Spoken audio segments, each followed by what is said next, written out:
Hello Health on LAE is presented by the Ochsner Health System, a nonprofit academic multi-specialty healthcare delivery system dedicated to patient care, research, and education. The Ochsner Health System includes 8 hospitals and 38 health centers located throughout southeast Louisiana. Ochsner, healthcare with peace of mind.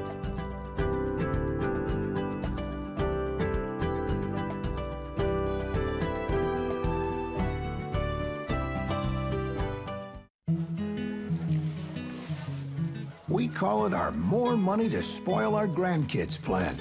With a Humana Medicare Advantage health plan, we get tips on how to make our money go further. We even get a health, finance, and benefits statement called Smart Summary that helps us find even more ways to save. And we like more. More of what you want, because you deserve more.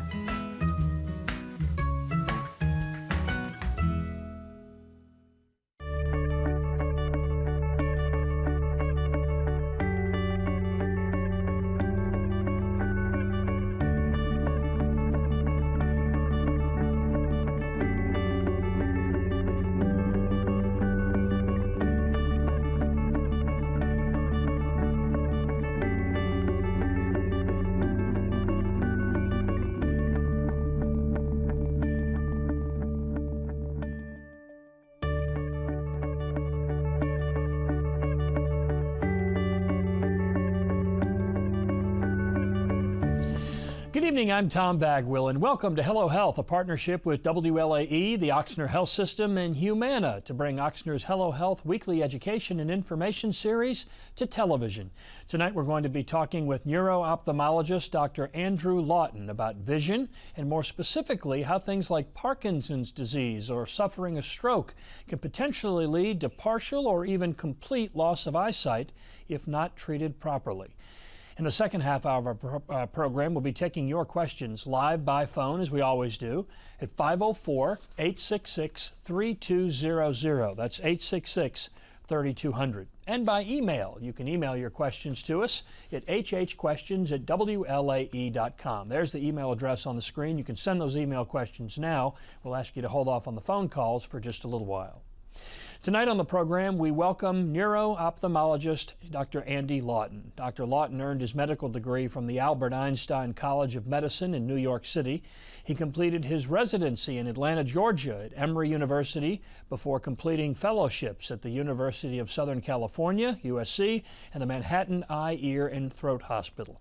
Dr. Lawton is certified by the American Board of Ophthalmology and the American Board of Pathology.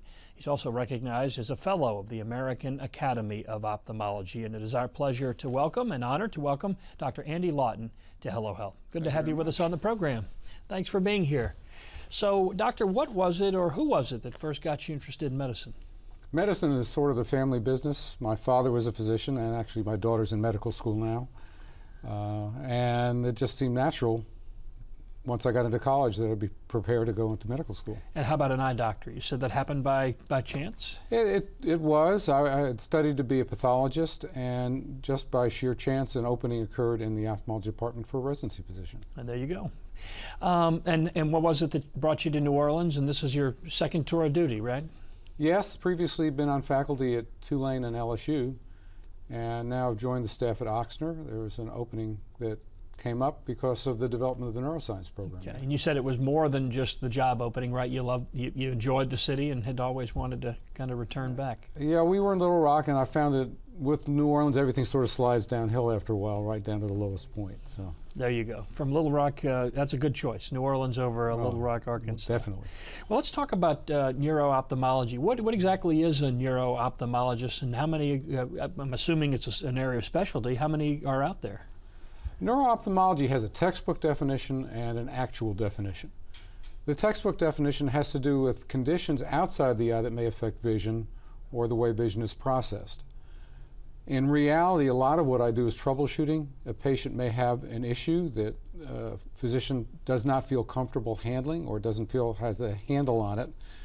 It'll be passed down to me in order to find out what's going on. Okay. And how many neuro-ophthalmologists are there in this area, and how many are there across the country? As far as I know, I'm the only one doing this full-time in New Orleans.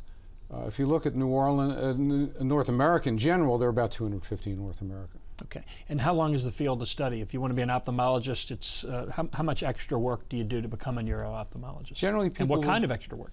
Generally, people do a fellowship of about 1 to 2 years. Okay. Well, very good. Well, it seems like vision is always some of the first thing to go when you start to get older. You start to struggle with that. I certainly have found that to be personally the case. Why is that the case? And talk to us about some of the problems people deal with eyesight. Well, some of the more common things relate certainly just to the basic nature of the human being. You are born with the largest number of nerve cells in your brain that you will ever have, and these tend to drop out over time. And to tell someone when they're 60 you just won't see the way you did when you were 50 no matter what you do is absolutely correct. They just don't have the neural network to do it anymore. There are other conditions that relate to the eyes that are due to wear and tear, and the most commonly recognized ones will be cataracts and macular degeneration. But then there's the field I deal with where there are neurological conditions that may affect vision. And muscular issues as well, right? The muscles are looser, the sight goes, can't see as far, can't see as close. Yeah, that's when you start holding things on the other side of the table when you're in the restaurant. Absolutely. Well, let's talk specifically now about some of the common diseases and disorders that affect eyesight. And let's start with Alzheimer's. What sort of visual problems might someone with Alzheimer's have to deal with? Alzheimer's actually has a variant that is predominantly visual. And this relates to damage to what's called the magnocellular pathway. The magnocellular pathway carries information from the eye to the brain in order to judge distance and motion. So someone who loses parts of that system will have trouble judging how they are relating to things in the environment. They will have trouble judging if something is moving towards them or away from them, and they will have trouble tripping and falling because they can't judge where the edge of the carpet is in the hallway. So depth perception. Depth perception, definitely. They also start losing peripheral vision, which is a big issue. And there's one feature that's very interesting. It's called simultagnosia. And simultagnosia is something, exactly what is, you brought an image along to show us. Yes. Very interesting. What is it and how does it affect us? Patients with Alzheimer's may develop this situation where they get fixated on one item in their vision and lose track of everything else. There's a photograph up now with a farmhouse, some trees, and some balloons floating in the air. In general, someone who has good vision will see the entire picture. Someone with Alzheimer's may report that they see the house. And you'll ask them, do you see anything else in the picture? And they'll say no. And they say, what about in the upper right-hand corner? They'll look there and say, there are balloons up there. Do you see anything else in the picture? No. You can imagine that this could create terrible troubles driving because they may become fixated on one car in front of them and miss every other car on the road. Now, why is it they're only able to see one thing at a time? What's happening? They're losing nerve cells within the brain, and they lose the capability to process this information. Okay, so we've talked about Alzheimer's, and is this going to be in all Alzheimer's cases, or just as the disease manifests itself further? To varying degrees. Most patients with Alzheimer's will report some problem with vision. Okay, let's talk about stroke now and how someone with stroke might be impacted visually. There's a large section of the brain donated to processing vision in the back of the head. Everything is upside down so that the right-hand side of the brain is processing the left-hand side of the world. In patients who have a stroke that affects that part of the brain, since the images are paired up from both eyes so you can have depth perception, if you have a stroke on the right-hand side of the brain, you will lose everything to your left, vice versa for the other side. This creates a terrible problem because there's something called neglect. Patients generally, when they have a stroke in this area, will be unaware that they've had a stroke. The reason is that the brain doesn't pick up on the fact that things are wrong. It just assumes, because it doesn't see anything there, that there is nothing there. That's a real difficulty. Patients may report that they'll be sitting in the room and suddenly someone will pop into view. And they'll say, how long have you been there? I say, I've been sitting here for the last 10 minutes. You didn't know I was here? And absolutely won't know. Which almost sounds more like Alzheimer's than it does a stroke. Yes. We talk about that as a symptom. The longer version you gave me earlier was the ability to recognize someone, that the brain, the way the brain and vision works, the brain is constantly processing images, right? Yes, the information is divided up into different parts. Part of the brain will process the image, part of the brain will process the color, part of the brain processes motion, and there's actually a separate part of the brain that is solely donated to recognizing faces. And if someone has a stroke in that area, they develop a condition where they can't identify people. Are there warning signs for someone having a stroke as far as vision is concerned? One of the warning signs is something called amaurosis fugax, translated in English from the Latin, would be fleeting blindness. This is a situation where patients will lose vision completely or partially in one eye for 3 to 5 minutes. This is caused by a piece of blood clot or cholesterol breaking off from the main artery in the neck and traveling to the eye and temporarily plugging a blood vessel. It then moves on and allows the blood flow to be restored and the vision comes back. That's a definite warning sign. If anyone has an episode like that, they need to see a physician immediately because it may be a warning sign that they're going to have a stroke soon. Another issue may be they may develop a temporary loss of half their vision, similar to what was demonstrated here, what's called a transient ischemic attack. Now, is that usually a full loss of vision, or is it just a focal issue? In cases of the mini strokes or transient ischemic attacks, they will lose half or a quadrant of their vision. Okay, and as we talk about this on the program all the time about strokes and how quickly, if you can get to them quickly. In most cases where there's this temporary loss of vision, if the stroke is treated, you said within the first 24 hours, there may not be any long-term damage, correct? Correct. If someone can get to an appropriate treating center, usually a major hospital within that period of time, clot-busting agents may be used to break up the blood clot that's causing the blockage of the blood vessel and allow blood flow to be restored. Okay, so we've talked about Alzheimer's, we've talked about stroke. Let's talk about Parkinson's disease and its impact on vision. Parkinson's disease is a condition that involves, to a high degree, initiation of movement. If anyone has dealt with someone with Parkinson's disease, you'll find that if they want to start moving in a certain direction, they almost need a push from someone else to get started. And unless some other force acts upon them, they have trouble stopping. Imagine what this relates to when it has to do with your eyes. Patients may develop what's called eyelid apraxia. Apraxia means the inability to initiate a movement. Their eyes will close, but they can't get the muscle that reopens the eye to kick in. So they may be driving down the road, their eyes will close, and they have to raise their hand up and lift their eyes open with their fingers. Terribly dangerous situation. Also, they have trouble tracking objects because their eyes don't move properly. So they may miss a pedestrian crossing the street or another car merging with their lane. So in Parkinson's disease, patients are often told not to drive, or if you're going to drive and you're in the early stages, these are the kind of things they're coached on? These or is it coachable? Parkinson's is very individual. And don't forget that patients in the age group that develop Parkinson's may have other visual issues as well. They may have macular degeneration or cataracts, and that adds to their difficulty. It's a matter of learning what their limits are. It's very difficult because people depend so much on the ability to drive because otherwise they're dependent so much on others. But they need to know when to stop. Okay. Not part of what we were planning to talk about tonight, but I want to throw out ALS as something else that's gotten a lot of attention these days with some major stories here in this area, starting with Steve Gleason of the New Orleans Saints.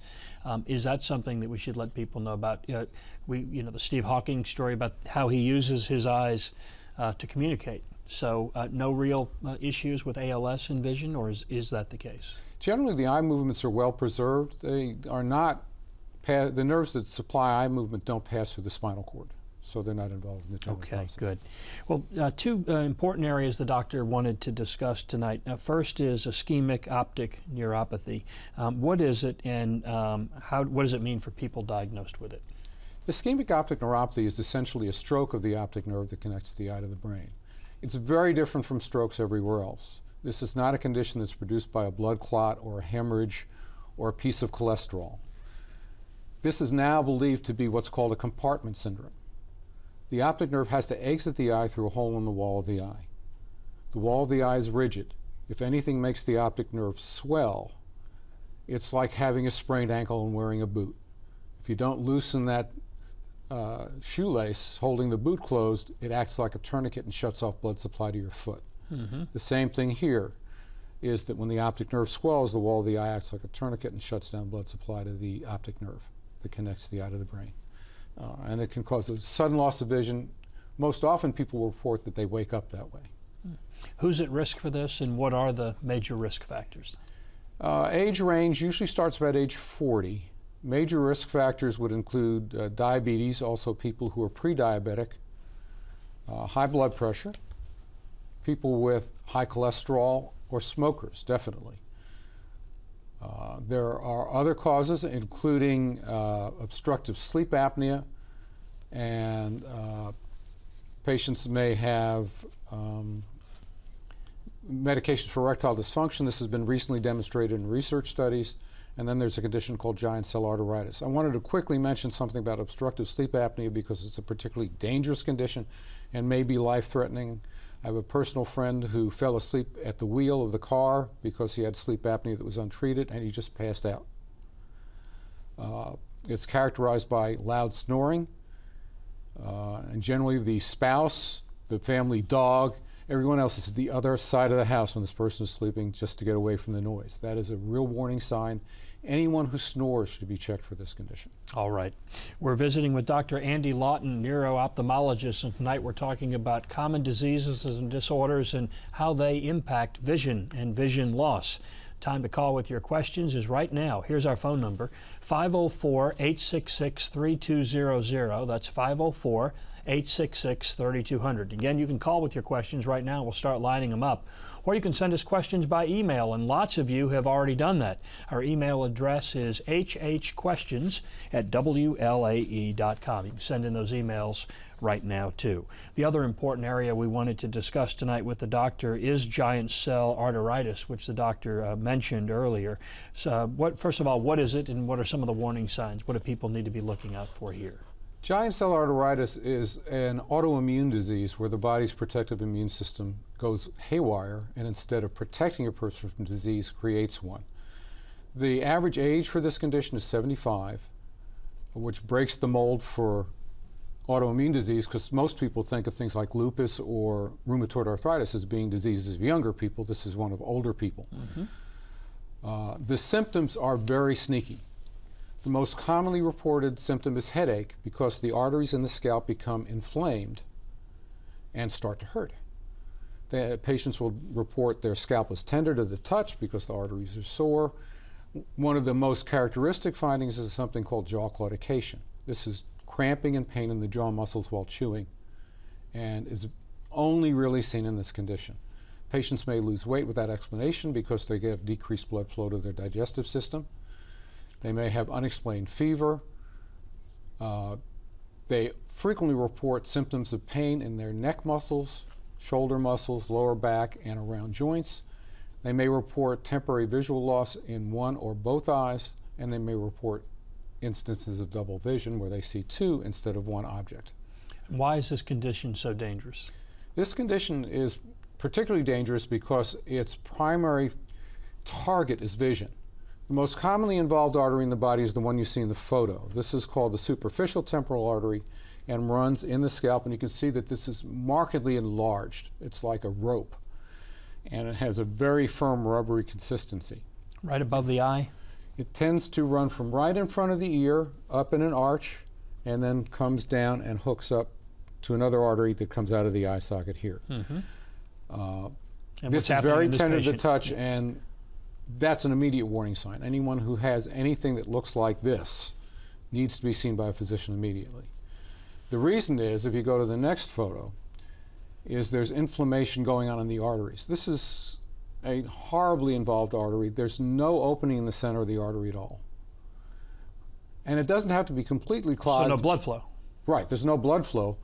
And patients may have intermittent flow through, which is where they may intermittently lose vision or intermittently have double vision. If this is not treated appropriately in advance, patients may go blind completely in both eyes within 24 hours of each other. And that might be permanent. In those cases, it tends to be permanent. You want to catch this before vision is lost. All right.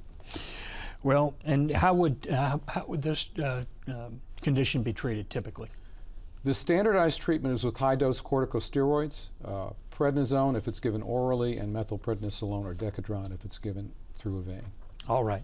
Well, the time again to call with your questions, and I think some of you are already doing that, 504-866-3200, 866-3200. We're also taking email questions, and we have lots of them in line already at hhquestions@wlae.com. Tonight we're talking about vision and vision loss and its connection to common disorders and diseases, but any questions about vision tonight from you, we look forward to your calls. You're watching Hello Health on WLAE. We'll be back in a moment.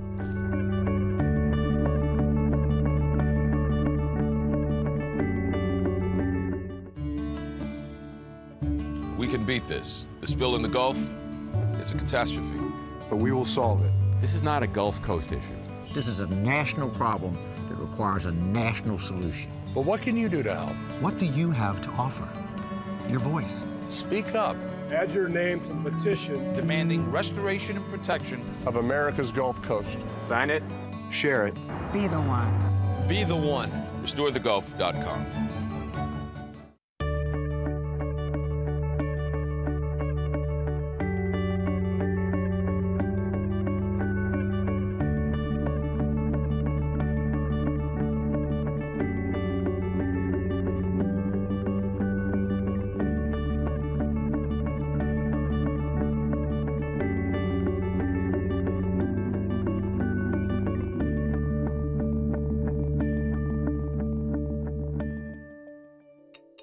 You're watching WLAE, New Orleans Public Television. Find us on Facebook and follow us on Twitter.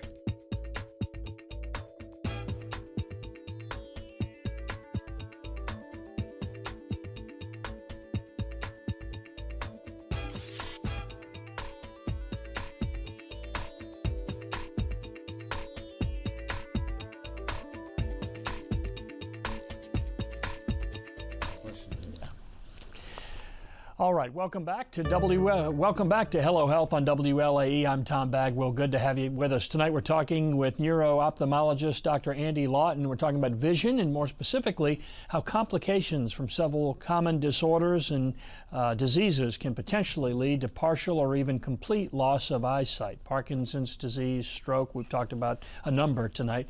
Let's go to the phones and start there, but we're going to get to those emails you sent us ahead of time too, and the ones that keep coming in. So we'll move quickly tonight. Let's go to line 6.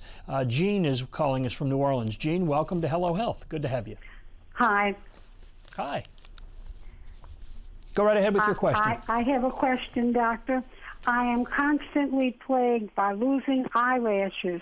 In the past, I have had blepharitis, and I take brephamide for that. It'll cure up, but after it's cured, I constantly have these eyelashes that stick in my eyes, and I'll have to take my finger and pull and try to, and there'll be one that I'll see. I'll have to take a white surface and see in there, and I'm so glad to find it because it's very painful, doctor. It sticks in my eye all the time.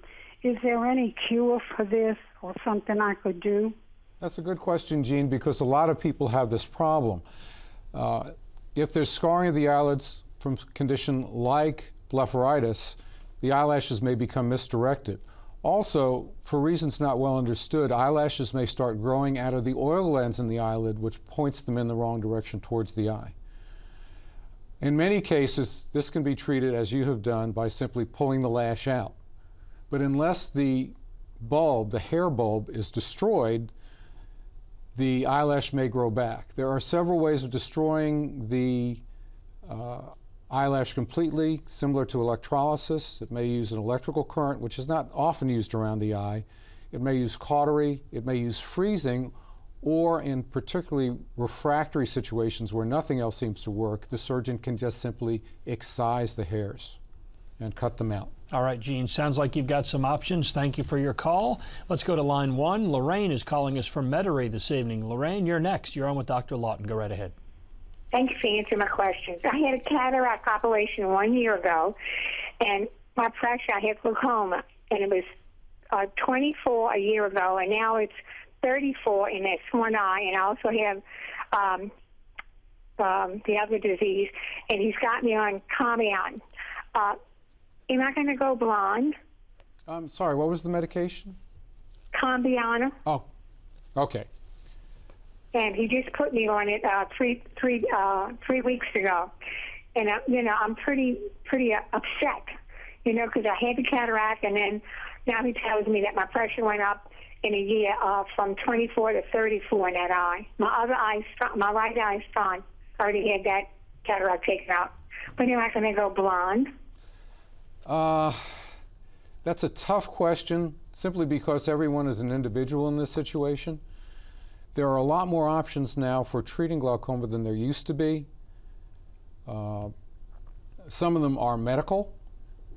There are other eye drops that you haven't been on yet that may be equally effective or more effective than the ones you're on now. Sometimes people have to go through several sets of eye drops before they find the best one for them. There are also a lot more surgical options now. A lot of times patients will be treated with laser, what's called a laser trabeculoplasty, which does not require an incision on the eye but uses a laser to improve fluid flow out of the eye. Also, there are surgical procedures that are actual incisions in the eye to make new passages for fluid to exit, either by using a blister on the surface of the eye where the inside of the eye is connected to the outside surface to allow fluid to exit that way, or they may have a tube put in as, just think of it like putting a tube into a bottle of water and letting the water drain out. There are options. If you have any particular questions that you feel that you'd like to get more in-depth information about, I would suggest that you see a glaucoma specialist. Okay, and then Lorraine also, Lorraine, thank you for your call. She also mentioned pressure numbers, 24 and 34. Is there a normal pressure? What do the numbers mean for people who don't suffer with glaucoma? Unfortunately, the optic nerve in patients who have glaucoma is intrinsically, inherently a weaker nerve and is going to be susceptible to damage at eye pressures that in other individuals may be completely safe. There's what ophthalmologists describe as a target pressure. They will look at the overall health of the eye, how high the pressure is, and then decide just how low they think the pressure should be. And they try to aim for that general area. And in some patients, that's going to be lower than others. So it all depends on the individual situation. And this is the test where you come right up to the machine and it blows the air right at you. Is that what that's testing, eye pressure? That's one method of testing eye pressure. Other methods may involve making direct contact with the eye, either with a mechanical device or with an ultrasound device. Okay. Let's go to some of the emails we received before the program, and they're still coming in, so thank you for those. Here's the question, Doctor. I have dry eye and involuntary blinking of my eyes. Sometimes it's hard for me to keep my eyes open. What is the cause of this, if you know, and what can I do to help with these symptoms? And it continues on. Sometimes I even put a drop of lemon in my eyes. This doesn't sound right, but that's what she's saying, because I don't know what to do to stop the pain and the sensation of dryness in my eyes. I feel like I have something in the eyes, and this is from Martha. Martha, thank you for your question.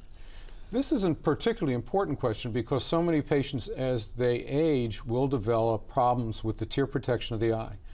There are actually 3 layers to the tears. There's a layer of protein right up against the eye that glues the water to the eye.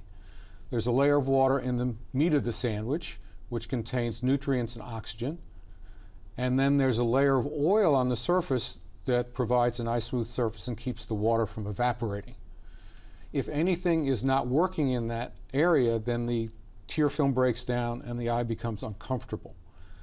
There are many types of artificial tears on the market that are geared towards the different components of the tear film, protein, water, or oil, and that's something you can discuss with an eye care professional who may be able to tell you which eye drop would be the best one for you. If that fails, there are a number of other treatments. Plugs can be put in the tear ducts to prevent tears from draining out of the eye and build up a higher lake of tears in the eye. Patients may have their tear ducts closed with cautery or surgically. Patients may use a medication called Restasis, which contains a chemical called cyclosporin A, which cuts down on the inflammation that damages tear glands. When all else fails, there are other things that can be done that are more advanced, but again, that would be individual and would depend upon consultation with an eye care specialist. I don't know if you're a Seinfeld fan or not, but there's one where George in the lemon accidentally squeezes Jerry squeezes the lemon, it goes into George's eye. It wasn't soothing, it was painful, and it caused more blinking than usual. The lemon in the eyepiece, what is that? Would that be helpful? I wouldn't expect it to be. The natural pH of the tear film is right about neutral. Anything acid like that would be definitely uncomfortable. All right. Martha, thank you so much for your question tonight. Let's go back to the phones. Tom calling us from Uptown this evening. Tom, welcome. You're on Hello Health with Dr. Lawton. Thank you, Tom, and good doctor. An excellent show, doctor. Thank you. Tom, I'm glad that guy Joe didn't jump ahead of me tonight. But doctor, I have a question for you. I was diagnosed with ischemic optic neuropathy about 4 years ago. Do you foresee any cure for that? Ooh, tough question. The nerve tissue is actually lost from the optic nerve in this process. Currently, there's no way to regenerate nerve tissue, but the process is not well understood. There was a big research study done called the Ischemic Optic Neuropathy Decompression Trial, which actually was designed to look at a surgical procedure to see if it would help cure the condition. It didn't work. In fact, some patients ended up worse off than they would have if they'd been left alone, and it was stopped early. However, they did study a lot of patients with this condition who were not treated. And they found that approximately a third of these patients would have spontaneous improvement of their vision over the course of about 6 months to a year. And they might get a significant improvement of 3 lines or more of vision on the eye chart, which is actually a pretty big jump. There are doctors out there studying various chemicals and surgical procedures, but none of them have been effective to this point. Okay. Nothing now, perhaps on the horizon. Perhaps it would require regenerating nerve tissue. Okay. Tom, thank you so much for your question. Let's go back to our emails now. Doctor, does Latisse affect vision, or does it only cause eye irritation? Are there any known long-term adverse effects on the eye or vision? Again, this is a question about Latisse, and this is from Celinda. Celinda, thank you for your question tonight. What most people don't know, because this isn't put forward in the advertisements you see on television, is that this medication is related to another medication that's used for treating glaucoma, except when it's for glaucoma, it's given a higher concentration. This medication was developed to grow eyelashes, and it actually can do that. The patients will have longer, thicker, and more numerous eyelashes as a result of the medication. But it may have certain side effects that you should be aware of that may be disfiguring. One effect it may have is it can cause darkening of the iris color in the eye. This is particularly true in patients who have hazel or green eyes as opposed to brown or blue eyes, that their pigment may darken in the iris and their eye color may change. Also, the medication, if it stays in contact with the skin of the eyelids for an extended period of time, may have the same effect on the eyelid skin and may cause it to darken, ending up with a permanent effect of looking like dark circles under the eye. My recommendation with Latisse is the same I give to the patients who use the medication for glaucoma, which is keep a tissue handy. And as soon as you put the drop in, gently close your eye and blot with the dry tissue to make sure none of the drop stays in contact with the skin of the eyelids. Is this something you would do on your own? You pick up at the beauty store or the drugstore, or is this something that would normally be done in consultation with an ophthalmologist? Latisse is only available by prescription by a physician. By prescription, okay. All right, let's go back to the phones. Line 3, Lee calling us from Kenner this evening. Lee, you're on with Dr. Andy Lawton. Welcome. Well, I have a beginning of macular degeneration, and a couple of days before Christmas, I was just sitting watching television, and I had a pain in the left eye, which I would say would be about a number 5, 0 to 10, about a pain number 5, and it lasted for about 20 minutes.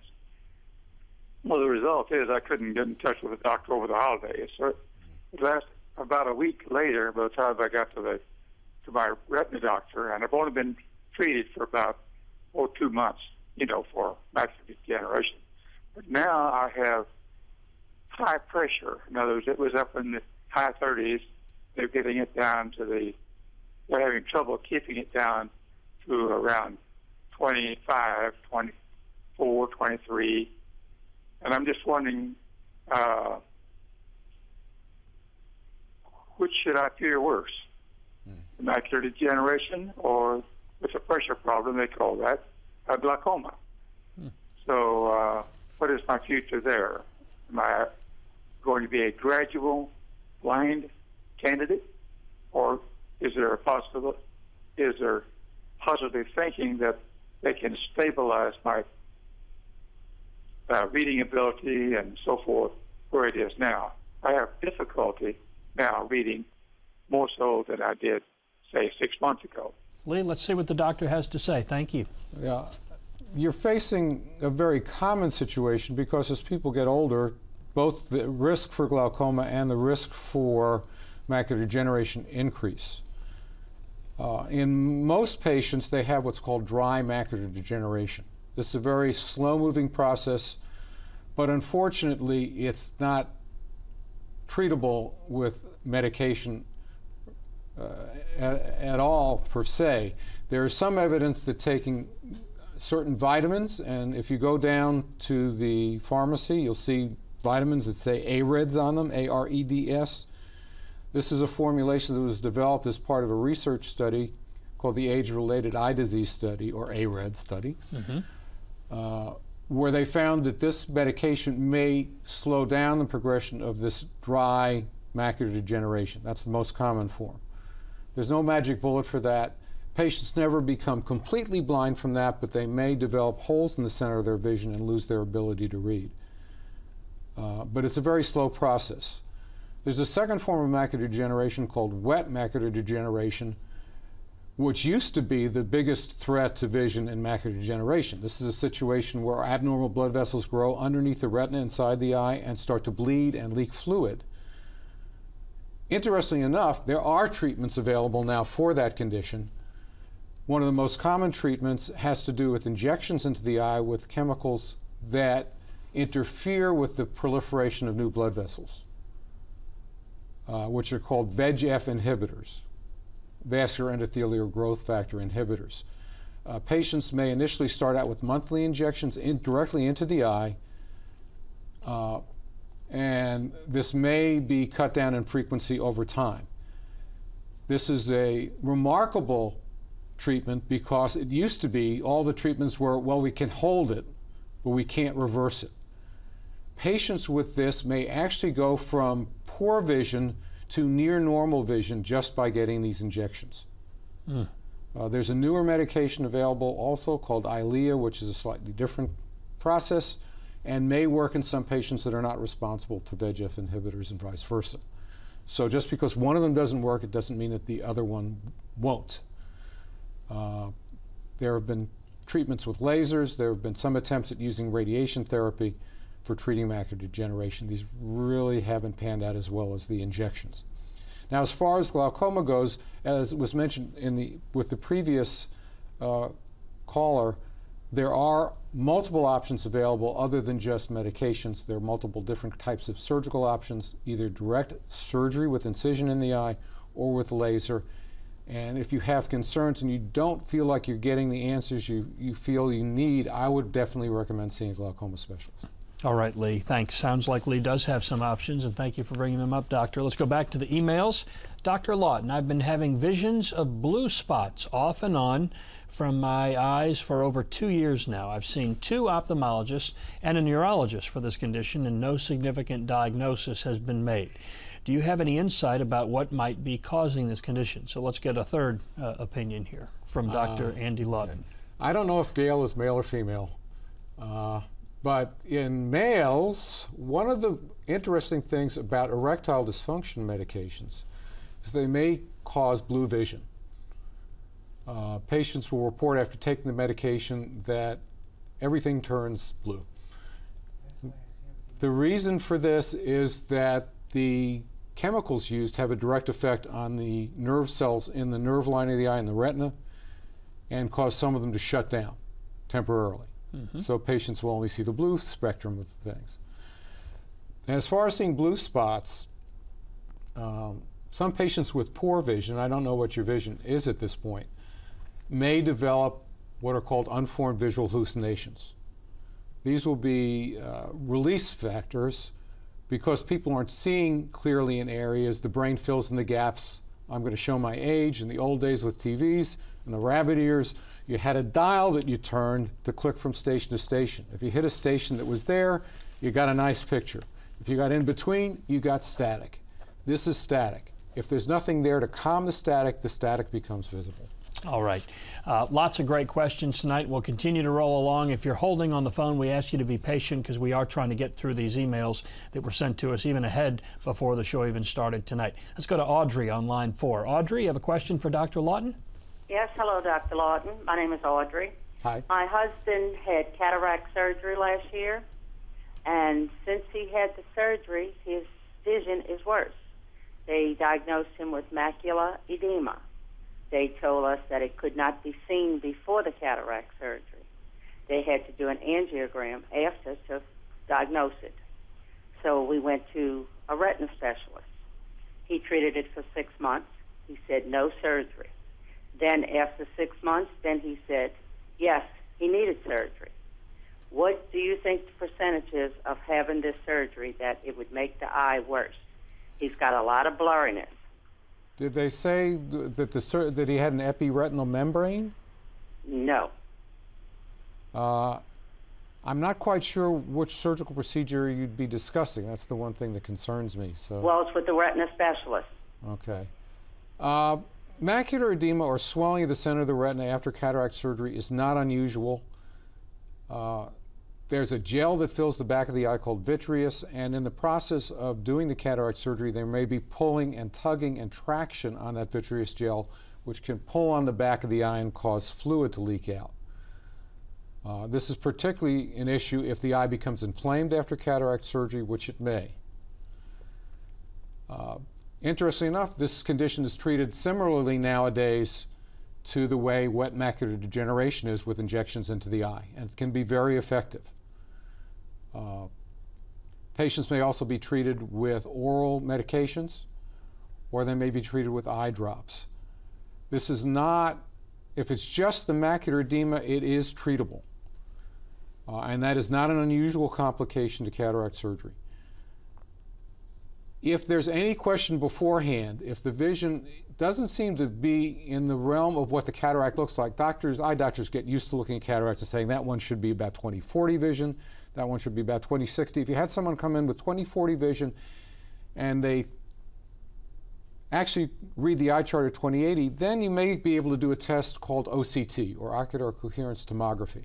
This is a way of using a laser, even through a cataract, of getting a picture of the back of the eye, which will see if there is fluid in the retina before cataract surgery. In that case, patients can be pre-treated with medication in order to cut down the risk of swelling. And it may have predated. I would recommend that if patients have questions that they bring up the issue of OCT if their doctor doesn't recommend it, because it is very valuable in telling if vision loss is due to the cataract or some other condition in the eye for which cataract surgery would have no impact. No, I do not think that hope is lost. Sometimes patients after cataract surgery may develop some scar tissue on the surface of the retina, what's called an epiretinal membrane. This scar tissue, just like any other scar tissue, in its healing process contracts and shrinks. When it does, it wrinkles the nerve lining of the eye, the retina. When the retina isn't flat, it doesn't produce an accurate and correct image. By removing the scar tissue, which is a frequently done procedure nowadays, that retina can flatten out and improve vision. Also, patients may develop a hole in the retina, and doing surgery allows the retina to heal. All right. Audrey, thank you so much for your question tonight. Let's go back to our emails. I was diagnosed with macular degeneration 2.5 years ago, the left wet, the right dry. I've had Avastan and now Eylea, which doctor just mentioned, injections, first in the right and now in the left eye. I told the retina specialist my sight is getting worse. He said he couldn't understand that because all the tests say I should be improving. Am I looking in the right direction? It's not only my eyes. And thank you for your question, Lois, for asking. Whenever anyone has a situation where a doctor can't explain it, look for another opinion. I don't know if you've ever dealt with a problem, you know, the old comment about thinking outside the box. Once you've been in the box for so long, all you see is the four walls of the box and not anything else. Someone who's been looking at a problem, thinking in one direction, may have trouble shifting gears and thinking about other possible causes of loss of vision. There are many causes of loss of vision that have nothing to do with macular degeneration. They could be a problem in the brain, they could be a problem in the optic nerves, could be a problem somewhere else in the eye. But unless someone gets a fresh perspective on it, they may miss the forest for the trees, so to speak. And this may be one of those cases, as you said, the practicality of it is you're troubleshooting. So this is the kind of thing that could end up on your desk. That's correct. I frequently get patients with issues like that where a doctor says, everything looks good, patient can't see, help. Right. Okay. Let's go back to our phone lines. Line 6, Shirley calling us this evening from Homa. Shirley, thanks for being with us. You're on with Dr. Andy Lawton. Thank you. I hope this is an appropriate question. Some time back, my mother was diagnosed and treated for Parkinson's. The condition, of course, wasn't improving, and we continued to do research on our own. And we determined that she could have possibly had PSP. And, in fact, that is what she had. If she were to have gone to a doctor in your field, would you have been able to diagnose her condition sooner? And you might need to explain that she'd use some initials there that maybe we have or have not talked about tonight. But thank you for your question, Shirley. Okay, Shirley, the two conditions look similar but are actually quite different. Parkinson's disease is a degenerative condition in the brain that affects certain nerve clusters in the deep part of the brain called the basal ganglia in particular. PSP, or progressive supranuclear palsy, is actually a degenerative neurologic disease of the base of the brain. Interestingly enough, the initial feature is usually difficulty looking down. I will frequently have patients, not frequently, but I have patients that will come in and their initial complaint is they have trouble eating. The reason they have trouble eating is they can't rotate their eyes downward and look through the bifocal segment of their eyeglasses. So they have to tilt their head down, look through the top part of the glasses, and everything is out of focus. That is often the way patients get picked up before they have any neurological deficiencies. They will come in and say that they have trouble seeing things close up. Doctor will look at them, get the characteristic difficulty looking down. Eventually, eye movements can be knocked out in all directions, and the patients may just look straight ahead. Unfortunately, this is a rapidly progressive disorder in most patients, and there really is no treatment for it. The medications that are used for Parkinson's may help for a while, but do not have the same kind of impact. There are new things being developed research-wise on the horizon, and that may be a possibility in the future. All right. Shirley, thank you for your question. Back to our emails. Here it is, Doctor. The National Eye Institute recommends taking eye nutrient supplements based on the AREDS, which you talked about earlier, AREDS 2 study.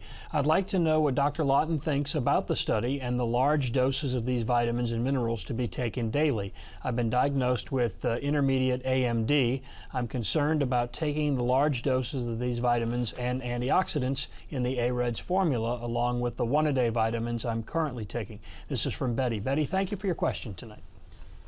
That's an excellent question because so many people are now familiar with the potential risks of taking, for example, too much vitamin A or too much vitamin E, the fat-soluble vitamins. These vitamins were developed as part of a research study, the age-related eye disease study.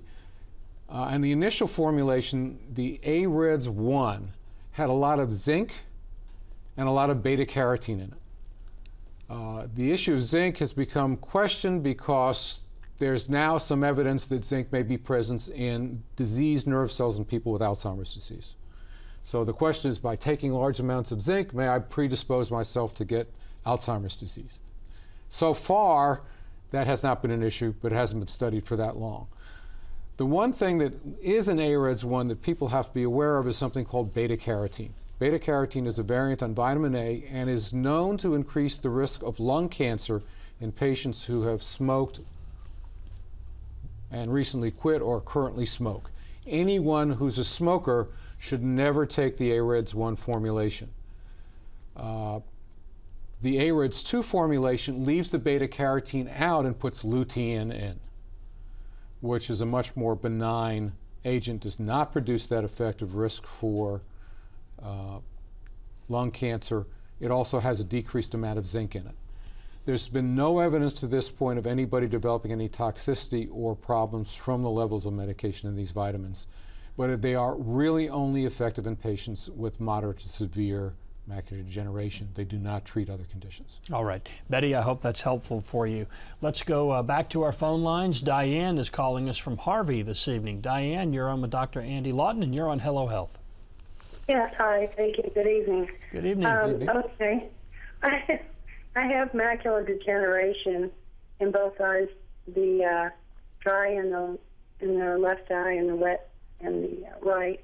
And I've also recently experienced these, especially when I wake up in the morning, these like fragmented pieces of lighted mirrors, just these shiny objects all over the place, and then it goes away. And then now and then in the day I'll see it.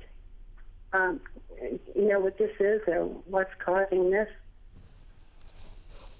The most likely possibility is that you're developing something called Charles-Bonnet syndrome. That's someone's name. In Charles-Bonnet syndrome, in people with poor vision, how good is your vision at this point? What would do you read on the eye chart? Still there? Well, they always have me go on the eye chart with the glasses, or with my lens. I don't know why, but I don't know. I can see fairly well with my glasses.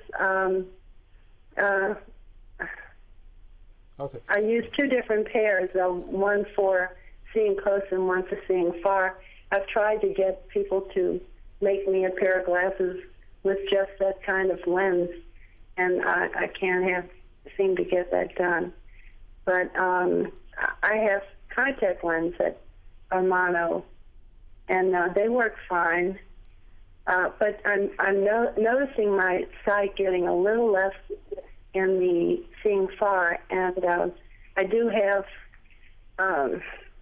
cataracts, and they're new, kind of new. What about the kaleidoscope condition she described?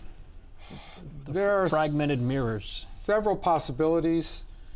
You're a little on the older side, but patients with migraine will report seeing kaleidoscope effects in their vision. Usually these are folks that have had migraine from childhood or adolescence that may go away for a while and then come back later on. It's unusual for someone who's never had migraine to develop it at your age. Another possibility, if you're seeing things that are jaggedy edged and shimmering, could be transient ischemic attacks. Many patients will report when they have periods of interference of blood flow to the brain that they see this kind of what's called a scintillating or shimmering gap in their vision. Another possibility, if you have gaps in your vision due to the macular degeneration, you may develop what's called Charles-Bonnet syndrome. Charles-Bonnet syndrome is what we were discussing earlier about hallucinations, that the static starts showing up in the gaps in your vision and causing the shimmering effect. Best answer to that would be to see an eye specialist and have them figure it out. All right.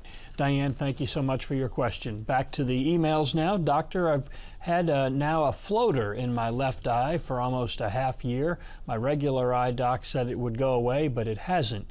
What can I do? And I guess I think I know what a floater is. I've had them before. They typically go away. But what is a floater, and what advice would you have for Uriel? Floating spots in the vision are referred to as floaters. These are usually a result of something to do with the vitreous gel that fills the back of the eye. What you've probably suffered, Uriel, is something called a posterior vitreous detachment. The vitreous gel is anchored into position in several spots in the back of the eye.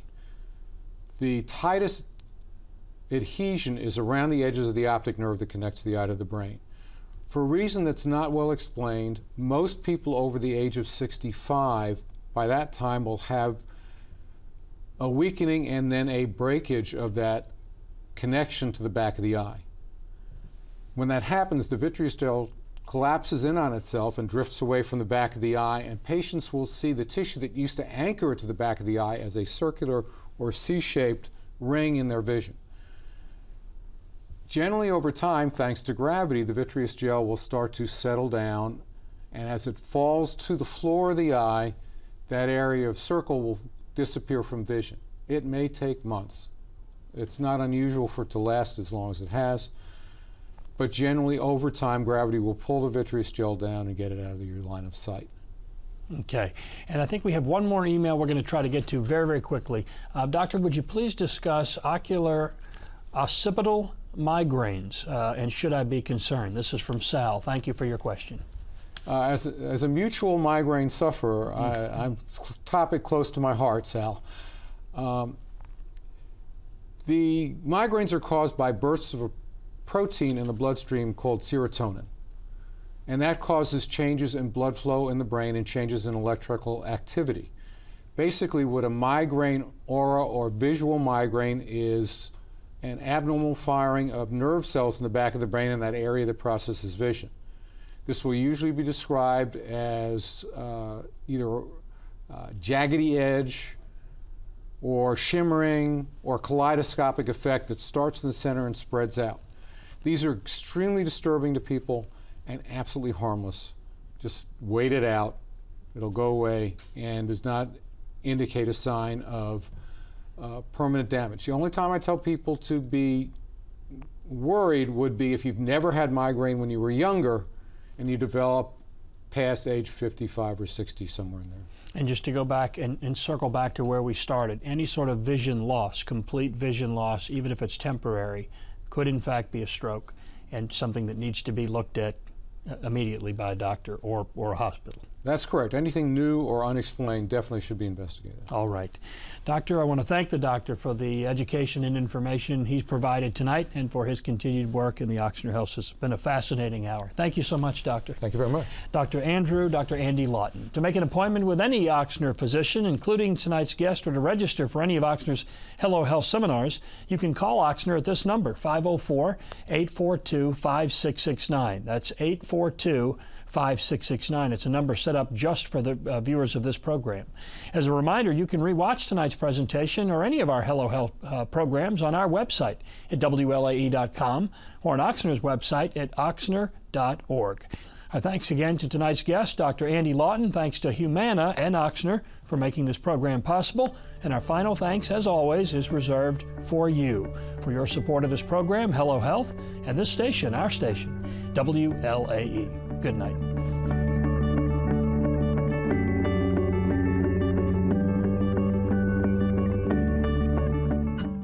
Hello Health on LAE has been presented by the Ochsner Health System. 850 physicians and 90 medical specialties working with a team of more than 13,000 employees provide nationally recognized health care across Southeast Louisiana. Ochsner, healthcare with peace of mind. I call it my one less thing to worry about plan. With a Humana Medicare Advantage health plan, I get more clear information about my options with 24-hour access to my Humana, my secure website, and I can get help every step of the way from a Humana Market Point representative. More of what you want, because you deserve more.